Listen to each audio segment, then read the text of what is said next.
Hi, this is Anna with Vacation Races. I'm your event director for the Zion Half Marathon coming up this weekend. We're really excited. We're here at the warehouse loading our trucks and our equipment to get ready for you for this event. And we're super excited to see you here at Zion this weekend.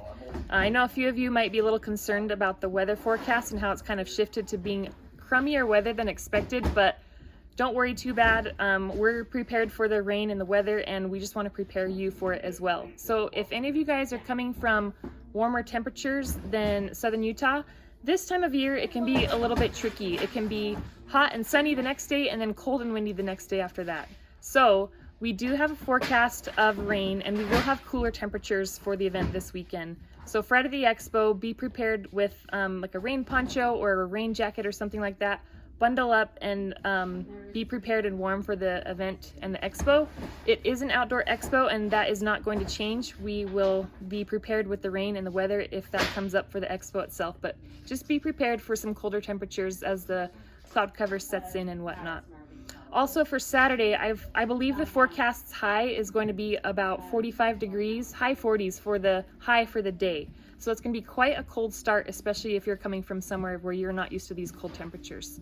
So one thing that you can do is manage your temperatures by managing your layers. We always say dress in layers, and the key thing is to have a breathable layer on the bottom so that you can layer on top and manage that as far as your temperatures for being warm at the start before you get running, and to shed those layers as you get going throughout the race. So we have a couple things for you as far as tips.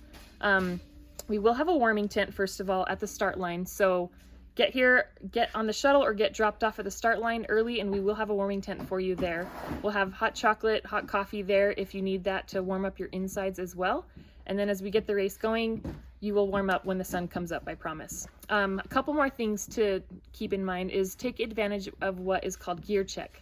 So at the start line, we have white trash bags for you that we've got markers set up, laid out on tables, and you're just going to put anything you'd like in that bag that you want brought to the finish.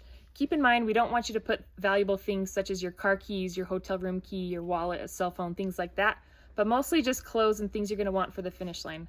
A couple key tips is, if you want an extra change of clothes or additional layers to change out of, say you sweat a lot, or because rain is in the forecast, you're going to be wet and you're going to be cold, and the quickest way to warm up after you run, after being cold and wet, is just to change out of those clothes and change into fresh ones. So if, for example, you anticipate sticking around for our award ceremony or just to cheer on other runners, plan on bringing some extra clothing to put into that gear check bag at the start before your race starts, and then that will get transported to the finish line for you.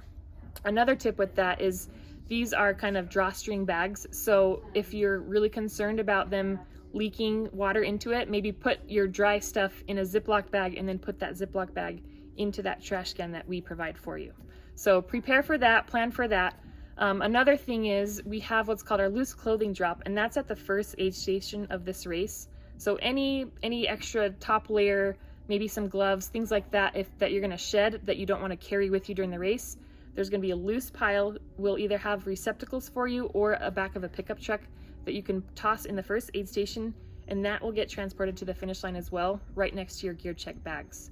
So gear check, you'll put your name, your bib number, and everything inside those contents, and that will get brought to the finish, as well as a loose clothing drop.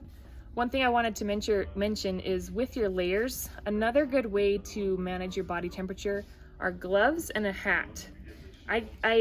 Living in southern Utah, the weather and the temperatures can swing dramatically, and the easiest way for me to regulate is with gloves and a hat, especially if you get cold maybe later in the race and you slow down or for whatever reason. And so if you can carry those small items in your pack or on your person, those are really not bulky items that you can help regulate your temperature as you go throughout the event.